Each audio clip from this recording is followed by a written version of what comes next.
दुनिया भर में कोरोना वायरस फैल चुका है। कुछ कंट्रीज ऐसे भी है जहाँ पे अभी तक एक कोरोना वायरस का सिंगल केस भी दर्ज नहीं है और कुछ कंट्रीज ऐसे हैं जहाँ पे कोरोना वायरस के केसेस लाखों में पहुँच चुके हैं। So hey guys, I am Bharat Gira, welcome back to my channel. आज की वीडियो में बात करने वाले top 5 worst countries of corona virus which are deadly affected from corona virus.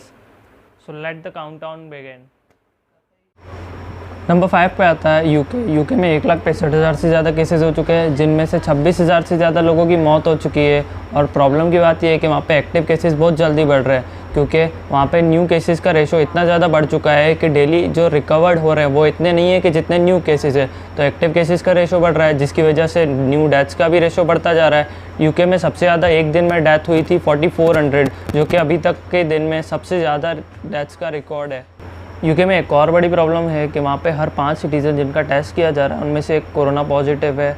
और अब तक हुए 8,18,000 केसेस में से 1,65,000 लोग पॉजिटिव पाए गए हैं। यूके में एक सिल्ली मिस्टेक की गई थी जिसकी वजह से कोरोना वायरस यूके में फैला था। वहाँ पे लॉकडाउन बहुत देरी से लगाया गया था। 23 मार्च को लॉकडाउन लगाया गया था, जो कि 16 अप्रैल तक एक्सटेंडेड था। लेकिन 23 मार्च तक 6,000 से ज़्यादा केसेस हो चुके थे और लॉकडाउन ख़त्म होते होते 16 अप्रैल तक कोरोना वायरस के केसेस 1,03,000 तक पहुंच चुके थे। यानी कि फर्स्ट लॉकडाउन ख़त्म होते ही 97,000 केसेस आ चुके थे और उसी टाइम सेकंड लॉकडाउन की घोषणा की गई थी 3 वीक्स के लिए।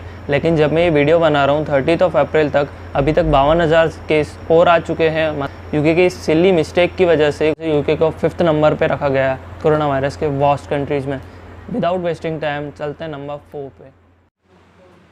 नंबर 4 पे आता है फ्रांस में अभी तक 1,66,000 से ज़्यादा केसेस हो चुके हैं और 24,000 से ज़्यादा लोगों की मौत। लेकिन प्रॉब्लम वाली बात यह है कि अब तक हुए 4,60,000 टेस्ट में से 1,66,000 लोग पॉजिटिव पाए गए। मतलब कि हर 3 सिटीज़न जिनका टेस्ट किया जा रहा है वहाँ पे 1 सिटीज़न पॉजिटिव पाया जा रहा है। फ्रांस में अभी तक 3 लॉकडाउन की घोषणा कर दी गई है, जो कि मार्च 16 से लेकर अप्रैल 1 से अप्रैल 13 और अप्रैल 13 से लेकर मई 11 तक होने वाला था। लेकिन मार्च 16 तक वहाँ पे 6,000 से ज़्यादा केसेस हो चुके थे। क्योंकि कोरोना वायरस को कम्युनिटी फेस में जाने में बिल्कुल टाइम नहीं लगता, तो 6,000 केसेस बहुत बड़े नंबर्स थे जो कि कम्युनिटी फेस में कन्वर्ट होने वाले थे।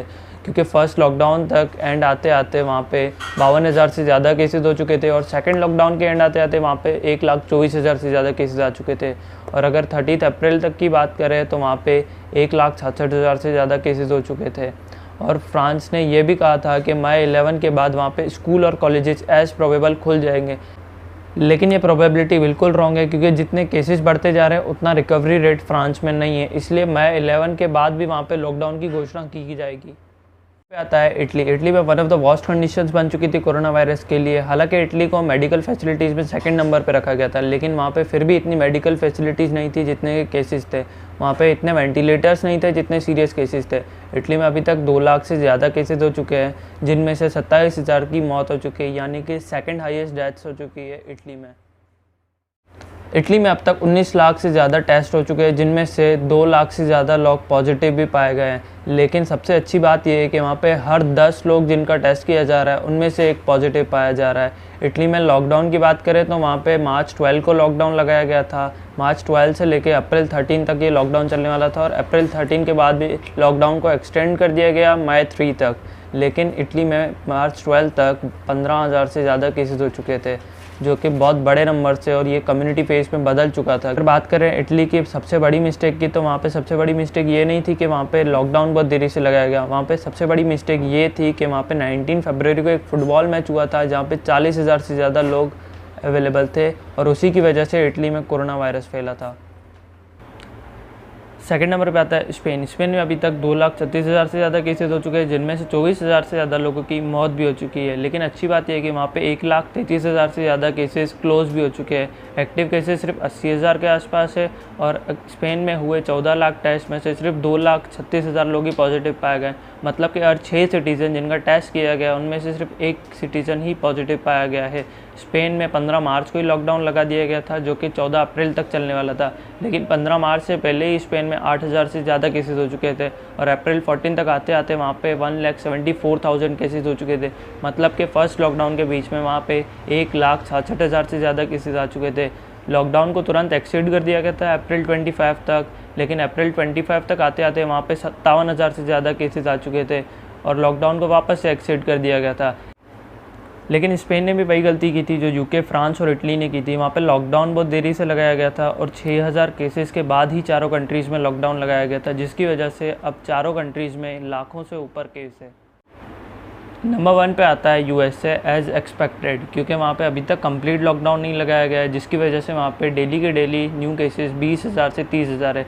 यानी कि जितने केसेस इंडिया में टोटल है उतने केसेस वहाँ पे डेली आ रहे हैं। और वहाँ पे अगर सोशल डिस्टेंसिंग की बात की जाए तो सोशल डिस्टेंसिंग का पालन किया जा रहा है, लेकिन कोरोना वायरस कम्युनिटी फेस में फैल रहा है। वहाँ पे अभी तक 10 लाख से ज़्यादा केसेस हो चुके हैं, जो कि इटली, जिसको one of the worst countries माना जा रहा था, उसके 5 गुना से भी ज़्यादा केसेस हो चुके हैं वहाँ पे। और वहाँ पे 61,000 से ज़्यादा डेथ्स हो चुकी है, जो कि इटली के डबल से भी ज़्यादा डेथ हो चुकी है। यूएसए के एक न्यूयॉर्क शहर में ही 3 लाख से ज़्यादा केसेस है। मतलब अगर हम न्यूयॉर्क को अलग कर दें तो 7 लाख केसेस यूएसए में हो जाएंगे और 3 लाख न्यूयॉर्क में। मतलब यूएसए में 60 लाख से ज़्यादा टेस्ट हो चुके हैं, जिसमें से 10,50,000 से ज़्यादा लोग पॉजिटिव पाए गए हैं। मतलब कि हर 5 सिटीज़न जिनका टेस्ट किया गया उनमें से 1 सिटीज़न पॉजिटिव पाया जा रहा है। 90% ऑफ यूएसए अभी लॉकडाउन के अंदर है। इकोनॉमिक डेवलपमेंट के कारण वहाँ पे पहले लॉकडाउन नहीं लगाया गया था। अगर पहले लॉकडाउन लगाया जाता तो हज़ारों लोगों की जान बच सकती थी। एक अच्छी बात भी है कि वहाँ पे 50,000 से 1 लाख के बीच डेली टेस्ट हो रहे हैं, जिनमें शुरुआती लक्षण पाए जा रहे हैं कोरोना वायरस के, उनकी रिकवरी बहुत जल्दी हो रही है। लेकिन वहाँ पे कम्युनिटी फेस में कोरोना वायरस फैल रहा है, जिसकी वजह से वहाँ पे 10 लाख से ज़्यादा केसेस फैल चुके हैं। So here's the end of top 5 worst countries of corona virus which are deadly affected from corona virus. So guys, stay home, stay safe and जाने से पहले लाइक, शेयर और सब्सक्राइब करना ना